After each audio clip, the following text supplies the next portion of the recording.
ನಮಸ್ಕಾರ ಸ್ನೇಹಿತರೆ. ಇನ್ನೇನು ಲೋಕಸಭಾ ಚುನಾವಣೆಗೆ ದಿನಗಣನೆ ಆರಂಭವಾಗಿರ್ತಕ್ಕಂಥ ಈ ಸಂದರ್ಭದಲ್ಲಿಯೇ ಕರ್ನಾಟಕ ರಾಜ್ಯದಲ್ಲಿ ಏನು ಆಪರೇಷನ್ ಕಮಲದ ಸದ್ದು ಜೋರಾಗಿ ಕೇಳಿಬರ್ತಾ ಇದೆ. ಈ ಆಪರೇಷನ್ ಕಮಲಕ್ಕೆ ಅನೇಕ ಕಾಂಗ್ರೆಸ್ನ ನಾಯಕರು ಇನ್ನೇನು ಬಲಿಯಾಗ್ತಾರೆ ಅಂತಕ್ಕಂಥ ಈ ಸಂದರ್ಭದಲ್ಲಿಯೇ ಬಿಜೆಪಿಗೆ ಟಕ್ಕರ್ ಕೊಡಲು ಇದೀಗ ಕಾಂಗ್ರೆಸ್ ಬಹುದೊಡ್ಡ ಒಂದು ಸಿದ್ಧತೆಯನ್ನ ಮಾಡಿಕೊಂಡಿದೆ ಅಂತಕ್ಕಂಥ ವರದಿಗಳು ಬರ್ತಾ ಇದ್ದಾವೆ. ಬಿಜೆಪಿಯ ಆಪರೇಷನ್ ಕಮಲಕ್ಕೆ ಪ್ರತಿಯಾಗಿ ಇದೀಗ ಕಾಂಗ್ರೆಸ್ ಕೂಡ ಆಪರೇಷನ್ ಹಸ್ತವನ್ನ ಮಾಡಬೇಕು ಅಂತಕ್ಕಂಥ ಬಹುದೊಡ್ಡ ತಯಾರಿಯಲ್ಲಿ ತೊಡಗಿದೆ ಅಂತಕ್ಕಂಥ ಮಾಹಿತಿಗಳು ಇದೀಗ ಲಭ್ಯವಾಗ್ತಾ ಇದ್ದಾವೆ.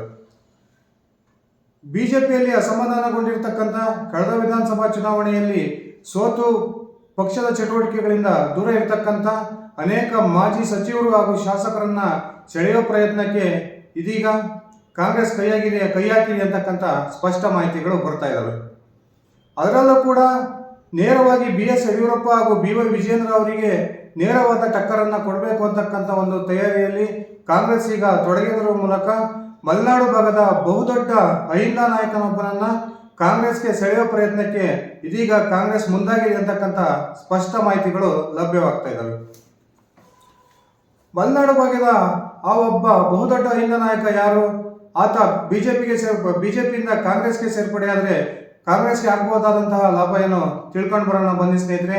ಅದಕ್ಕಿಂತ ಮುಂಚೆ ನೀವು ನನ್ನ ಇಟ್ಕೆ ಎಮ್ ಅಂತ ಯೂಟ್ಯೂಬ್ ಚಾನಲ್ಗೆ ಸಬ್ಸ್ಕ್ರೈಬ್ ಮಾಡ್ಕೊಂಡಿಲ್ಲ ಅಂದರೆ ದಯವಿಟ್ಟು ಈಗಲೇ ಸಬ್ಸ್ಕ್ರೈಬ್ ಮಾಡಿಕೊಂಡು ಬೆಲ್ ಬಟನನ್ನು ಕ್ಲಿಕ್ ಮಾಡಿ.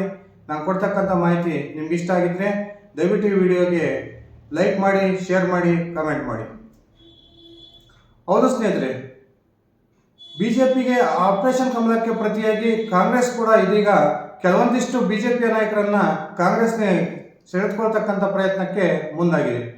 ಅದರಲ್ಲೂ ಕೂಡ ಯಡಿಯೂರಪ್ಪನವರ ತವರು ಜಿಲ್ಲೆ ಶಿವಮೊಗ್ಗದಲ್ಲಿಯೇ ಯಡಿಯೂರಪ್ಪನವರಿಗೆ ಹಾಗೂ ರಾಜ್ಯಾಧ್ಯಕ್ಷ BY ವಿಜಯೇಂದ್ರ ಅವರಿಗೆ ಬಹುದೊಡ್ಡ ಒಂದು ಹೊಡೆತವನ್ನು ಕೊಡಬೇಕು ಅಂತಕ್ಕಂಥ ಯೋಚನೆ ಮಾಡಿರ್ತಕ್ಕಂಥ ಕಾಂಗ್ರೆಸ್ ಶಿವಮೊಗ್ಗದ ಮಾಜಿ ಸಚಿವರೊಬ್ಬರಿಗೆ ಇದೀಗ ಬಲೆಯನ್ನು ಬೀಸಿದೆ ಅಂತಕ್ಕಂಥ ಸ್ಪಷ್ಟ ಮಾಹಿತಿಗಳು ಬರ್ತಾ ಇದ್ದಾವೆ. ಹೌದು ಸ್ನೇಹಿತರೆ, ಹಾಗಾದ್ರೆ ಆ ಒಬ್ಬ ಮಾಜಿ ಸಚಿವ ಯಾರು? ಅವರು ಯಾಕೆ ಈಗ ಬಿಜೆಪಿಯನ್ನು ತೊರೆದು ಕಾಂಗ್ರೆಸ್ಗೆ ಸೇರ್ಪಡೆ ಆಗುವ ತಯಾರಿಯಲ್ಲಿದ್ದಾರೆ ತಿಳ್ಕೊಂಡು ಬರೋಣ. ಹೌದು ಸ್ನೇಹಿತರೆ, ಏನು ಶಿವಮೊಗ್ಗ ಜಿಲ್ಲಾ ರಾಜಕಾರಣದಲ್ಲಿ ಬಹುದೊಡ್ಡ ಹೆಸರು ಸಾರೆಕೊಪ್ಪ ಬಂಗಾರಪ್ಪ. ಈ ಬಂಗಾರಪ್ಪನವರ ಇಬ್ಬರು ಪುತ್ರರು ಎರಡು ಬೇರೆ ಬೇರೆ ಪಕ್ಷದಲ್ಲಿರ್ತಕ್ಕಂಥದ್ದು ನಮಗೆಲ್ಲ ಗೊತ್ತೇ ಇದೆ. ಈ ಕುಟುಂಬದ ಒಂದು ಕಲಹದಿಂದಾಗಿ ಬಂಗಾರಪ್ಪನವರ ಇಬ್ಬರು ಪುತ್ರರು ಬೇರೆ ಬೇರೆ ಪಕ್ಷದಲ್ಲಿರ್ತಕ್ಕಂಥದ್ದು ನಮಗೆಲ್ಲ ಗೊತ್ತಿರತಕ್ಕಂಥ ವಿಚಾರ. ಇದೀಗ ಕಳೆದ ವಿಧಾನಸಭಾ ಚುನಾವಣೆಯಲ್ಲಿ ಸೊರಬ ವಿಧಾನಸಭಾ ಕ್ಷೇತ್ರದಿಂದ ಮಧು ಬಂಗಾರಪ್ಪನವರ ವಿರುದ್ಧ ಹೀನಾಯ ಸೋಲನ್ನು ಕಂಡಿದ್ದಂತಹ ಕುಮಾರ್ ಬಂಗಾರಪ್ಪನವರನ್ನ ಮತ್ತೊಮ್ಮೆ ಕಾಂಗ್ರೆಸ್ಗೆ ಸೇರ್ಪಡೆ ಮಾಡಿಸ್ಕೊಳ್ಬೇಕು ಅಂತಕ್ಕಂಥ ಪ್ರಯತ್ನಕ್ಕೆ ಇದೀಗ ಕಾಂಗ್ರೆಸ್ ನಾಯಕರು ಇಳಿದಿದ್ದು ಬಹುತೇಕ ಅದರಲ್ಲಿ ಯಶಸ್ವಿಯಾಗಿದ್ದಾರೆ ಅಂತಕ್ಕಂಥ ಒಂದು ಮಾಹಿತಿಗಳು ಬರ್ತಾ ಇದ್ದಾವೆ. ಖಂಡಿತವಾಗ್ಲೂ ಇದು ಸಾಧ್ಯವಾಗುತ್ತಾ? ಕುಮಾರ್ ಬಂಗಾರಪ್ಪ ಹಾಗೂ ಮಧು ಬಂಗಾರಪ್ಪ ತಮ್ಮ ವೈಯಕ್ತಿಕ ಕಾರಣಗಳಿಗಾಗಿ ಬೇರೆ ಬೇರೆ ಪಕ್ಷದಲ್ಲಿರ್ತಕ್ಕಂಥದ್ದು. ಬಂಗಾರಪ್ಪನವರ ಸಾವಿನ ಸಂದರ್ಭದಲ್ಲೂ ಕೂಡ ಆಗಿರ್ತಕ್ಕಂಥ ಘಟನೆಗಳನ್ನು ನಾವೆಲ್ಲರೂ ನೋಡಿದ್ದೀವಿ. ಈ ಎಲ್ಲ ಒಂದು ಭಿನ್ನಾಭಿಪ್ರಾಯ ಏನು ಅಣ್ಣ ಸಹೋದರರ ನಡುವೆ ಇದ್ದಾವೆ, ಈ ಭಿನ್ನಾಭಿಪ್ರಾಯ ಸರಿಯಾಗಿ ಖಂಡಿತವಾಗ್ಲೂ ಇಬ್ಬರು ಒಂದೇ ಪಕ್ಷದ ವೇದಿಕೆ ಬರ್ತಾರ? ಇದು ಸಾಧ್ಯವಿಲ್ಲ ಅಂತಕ್ಕಂಥ ಮಾತುಗಳು ಕೇಳಿ ಬರ್ತಾ ಇದ್ರು ಕೂಡ ರಾಜಕಾರಣದಲ್ಲಿ ಯಾವುದೂ ಕೂಡ ಅಸಾಧ್ಯ ಅಂತಕ್ಕಂಥದ್ದು ಇಲ್ಲ ಅನ್ನೋದು ನಮಗೆಲ್ಲ ಗೊತ್ತೇ ಇದೆ. ಹೌದು ಸ್ನೇಹಿತರೆ, ಈ ಕುಮಾರ್ ಬಂಗಾರಪ್ಪ ಹಾಗೂ ಮಧು ಬಂಗಾರಪ್ಪನವರನ್ನ ಒಂದು ಮಾಡಬೇಕು ಅಂತಕ್ಕಂಥ ಪ್ರಯತ್ನಕ್ಕೆ ಇದೀಗ ರಾಜ್ಯದ KPCC ಅಧ್ಯಕ್ಷ DK ಶಿವಕುಮಾರ್ ಪ್ರಯತ್ನವನ್ನ ಮುಂದುವರಿಸಿದ್ದಾರೆ ಅಂತಕ್ಕಂಥ ಸ್ಪಷ್ಟ ಮಾಹಿತಿಗಳು ಬರ್ತಾ ಇದ್ದಾವೆ. ಕುಮಾರ್ ಬಂಗಾರಪ್ಪ ಹಾಗೂ ಮಧು ಬಂಗಾರಪ್ಪನವರು ಇರ್ತಕ್ಕಂಥ ಭಿನ್ನಾಭಿಪ್ರಾಯಗಳನ್ನ ಬೇರೆ ದೂರ ಮಾಡಬೇಕು, ಕುಟುಂಬದ ಸದಸ್ಯರನ್ನ ಒಂದು ಮಾಡಬೇಕು ಅಂತಕ್ಕಂಥ ತೀವ್ರ ಪ್ರಯತ್ನದಲ್ಲಿ ತೊಡಗಿರ್ತಕ್ಕಂಥ DK ಶಿವಕುಮಾರ್ ಅವರು ಸಿದ್ದರಾಮಯ್ಯನವರನ್ನೊಳಗೊಂಡ ಕಾಂಗ್ರೆಸ್ನ ಪ್ರಮುಖ ನಾಯಕರು ಇದೀಗ ಆ ಒಂದು ಪ್ರಯತ್ನದಲ್ಲಿ ಬಹುತೇಕ ಯಶಸ್ವಿಯಾಗಿದ್ದಾರೆ ಅಂತಾನೆ ಹೇಳ್ಬೋದು ಅಂತ ಮಾಹಿತಿಗಳು ಬರ್ತಾ ಇದ್ದಾವೆ. ಕಳೆದ ವಿಧಾನಸಭಾ ಚುನಾವಣೆಯಲ್ಲಿ ಮಧು ಬಂಗಾರಪ್ಪನವರ ವಿರುದ್ಧ ಹೀನಾಯ ಸೋಲನ್ನು ಕಂಡಿದ್ದಂತಹ ಕುಮಾರ್ ಬಂಗಾರಪ್ಪನವರು ಅದಾದ ನಂತರ ಬಿಜೆಪಿ ಪಕ್ಷದ ಯಾವುದೇ ಒಂದು ಚಟುವಟಿಕೆಗಳಲ್ಲಿ ಭಾಗವಹಿಸ್ತಾ ಇರತಕ್ಕಂಥದ್ದು ನಮಗೆಲ್ಲ ಗೊತ್ತೇ ಇದೆ. ಬಹಳ ದಿನಗಳಿಂದ ಕುಮಾರ್ ಬಂಗಾರಪ್ಪನವರು ಬಿಜೆಪಿಯನ್ನು ತೊರೆದು ಕಾಂಗ್ರೆಸ್ ಸೇರೋದ್ರ ಮೂಲಕ ಶಿವಮೊಗ್ಗ ಲೋಕಸಭಾ ಕ್ಷೇತ್ರದ ಕಾಂಗ್ರೆಸ್ ಅಭ್ಯರ್ಥಿ ಆಗ್ತಾರೆ ಅಂತಕ್ಕಂಥ ಮಾತುಗಳು ಕೂಡ ಶಿವಮೊಗ್ಗದ ಲೋಕಸಭಾ ಕ್ಷೇತ್ರ ವ್ಯಾಪ್ತಿಯ ಒಂದು ಮತದಾರರಲ್ಲಿ ಕೇಳಿಬರ್ತಾ ಇದ್ವು. ಇದೀಗ ಕಾಂಗ್ರೆಸ್ ಕುಮಾರ್ ಬಂಗಾರಪ್ಪನವರಿಗೆ ಬಹುದೊಡ್ಡ ಒಂದು ಆಫರ್ ಅನ್ನು ನೀಡೋದ್ರ ಮೂಲಕ ಇದೀಗ ಕಾಂಗ್ರೆಸ್ಗೆ ಅವರನ್ನು ಸೆಳೆಯುವ ಪ್ರಯತ್ನಕ್ಕೆ ಕೈ ಹಾಕಿದೆ ಅಂತಕ್ಕಂಥ ಮಾಹಿತಿಗಳು ಲಭ್ಯವಿದ್ದಾವೆ. ಕುಮಾರ್ ಬಂಗಾರಪ್ಪನವರು ಬಿಜೆಪಿಯಿಂದ ಕಾಂಗ್ರೆಸ್ಗೆ ಸೇರ್ಪಡೆಯಾದರೆ ಮುಂಬರ್ತಕ್ಕಂಥ ಲೋಕಸಭಾ ಚುನಾವಣೆಯಲ್ಲಿ ಕಾಂಗ್ರೆಸ್ನ ಟಿಕೆಟ್ ಅನ್ನ ಶಿವಮೊಗ್ಗ ಲೋಕಸಭಾ ಕ್ಷೇತ್ರದಿಂದ ಕುಮಾರ್ ಬಂಗಾರಪ್ಪನವರಿಗೆ ತಾವು ಕೊಡ್ತೀವಿ ಅಂತಕ್ಕಂಥ ಸ್ಪಷ್ಟ ಭರವಸೆಯನ್ನ ಇದೀಗ ಕಾಂಗ್ರೆಸ್ ನಾಯಕರು ಕುಮಾರ್ ಬಂಗಾರಪ್ಪನವರಿಗೆ ನೀಡಿದ್ದಾರೆ ಅಂತಕ್ಕಂಥ ಮಾತುಗಳು ಕೇಳಿ ಬರ್ತಾ ಇದ್ದಾವೆ. ಒಂದು ವೇಳೆ ಗೀತಾ ಶಿವರಾಜ್ ಕುಮಾರ್ ಏನಾದರೂ ಹಠ ಮಾಡಿ ಶಿವಮೊಗ್ಗ ಲೋಕಸಭಾ ಕ್ಷೇತ್ರದ ಕಾಂಗ್ರೆಸ್ನ ಅಭ್ಯರ್ಥಿಯಾದರೆ ಆ ಒಂದು ಸಂದರ್ಭದಲ್ಲಿ ಕುಮಾರ್ ಬಂಗಾರಪ್ಪನವರನ್ನ MLC ಯನ್ನಾಗಿ ನೇಮಕ ಮಾಡ್ಕೊಳ್ತೀವಿ ಅಂತಕ್ಕಂಥ ಭರವಸೆಯನ್ನು ಕೂಡ ಕಾಂಗ್ರೆಸ್ ನಾಯಕರು ನೀಡಿದ್ದಾರೆ ಅಂತಕ್ಕಂಥ ಮಾಹಿತಿಗಳು ಬರ್ತಾ ಇದ್ದಾವೆ. ಈ ಒಂದು ಯಾಕೆ ಕುಮಾರ್ ಬಂಗಾರಪ್ಪನವ್ರನ್ನ ಇಷ್ಟೊಂದು ಕಾನ್ಸಂಟ್ರೇಷನ್ ಮಾಡಿ ಕಾಂಗ್ರೆಸ್ ಅವರನ್ನ ಸೆಳೆಯೋ ಪ್ರಯತ್ನಕ್ಕೆ ಕೈ ಹಾಕಿದೆ ಅಂದರೆ ಶಿವಮೊಗ್ಗ ಹಾಗೂ ಏನು ಉಡುಪಿ ಭಾಗದಲ್ಲಿ ಅತ್ಯಂತ ಹೆಚ್ಚಾಗಿರ್ತಕ್ಕಂಥ ಈಡಿಗ ಮತವನ್ನ ಸೆಳೆಯೋ ಪ್ರಯತ್ನಕ್ಕೆ ಕಾಂಗ್ರೆಸ್ ಕೈ ಹಾಕೋದ್ರ ಮೂಲಕ ಕುಮಾರ್ ಬಂಗಾರಪ್ಪ ಹಾಗೂ ಮಧು ಬಂಗಾರಪ್ಪ ಬೇರೆ ಬೇರೆ ಪಕ್ಷದಲ್ಲಿದ್ದರೆ ಈಡಿಗ ಮತಗಳು ಹಂಚಿ ಹೋಗುತ್ತೆ, ಆ ಮೂಲಕ ಕಾಂಗ್ರೆಸ್ಗೆ ಬಹುದೊಡ್ಡ ಹೊಡೆತ ಬೀಳುತ್ತೆ ಅಂತಕ್ಕಂಥ ಯೋಚನೆಯಲ್ಲಿ ತೊಡಗಿರ್ತಕ್ಕಂಥ ಕಾಂಗ್ರೆಸ್ನ ನಾಯಕರು ಇದೀಗ ಈಡಿಗ ಮತಗಳ ಕ್ರೋಢೀಕರಣಕ್ಕಾಗಿ ಕುಮಾರ್ ಬಂಗಾರಪ್ಪನವರಿಗೆ ಕೈ ಹಾಕಿದ್ದಾರೆ ಅಂತಕ್ಕಂಥ ಮಾಹಿತಿಗಳು ಬರ್ತಾ ಇದ್ದಾವೆ.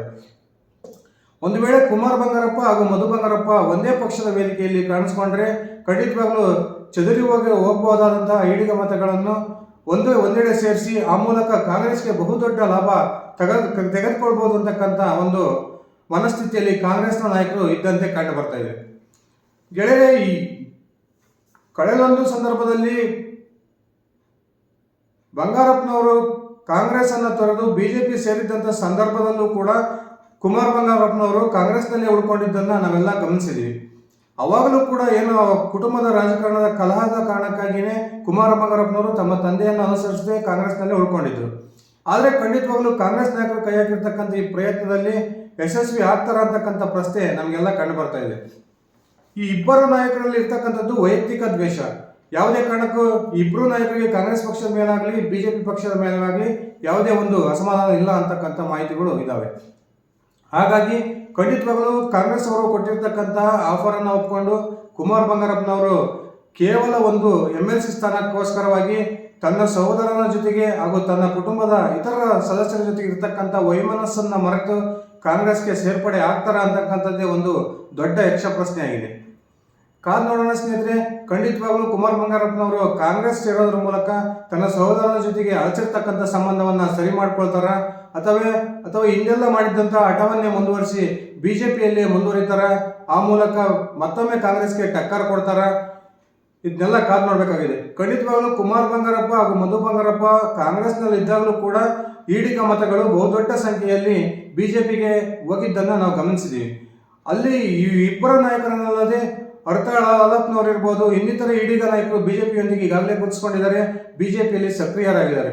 ಬಹುದೊಡ್ಡ ಒಂದು ಸಂಖ್ಯೆಯ ಮತಗಳನ್ನು ಸೆಳೆಯುವ ಒಂದು ಪ್ರಯತ್ನದಲ್ಲಿ ಹರ್ತಾಳ ಅಲಪ್ಪ ಕೂಡ ಬಹಳ ಸಲ ಯಶಸ್ವಿಯಾಗಿದ್ದಾರೆ ಅಂತಕ್ಕಂಥದ್ದು ನಮಗೆಲ್ಲ ಗೊತ್ತಿರತಕ್ಕಂಥ ವಿಚಾರ.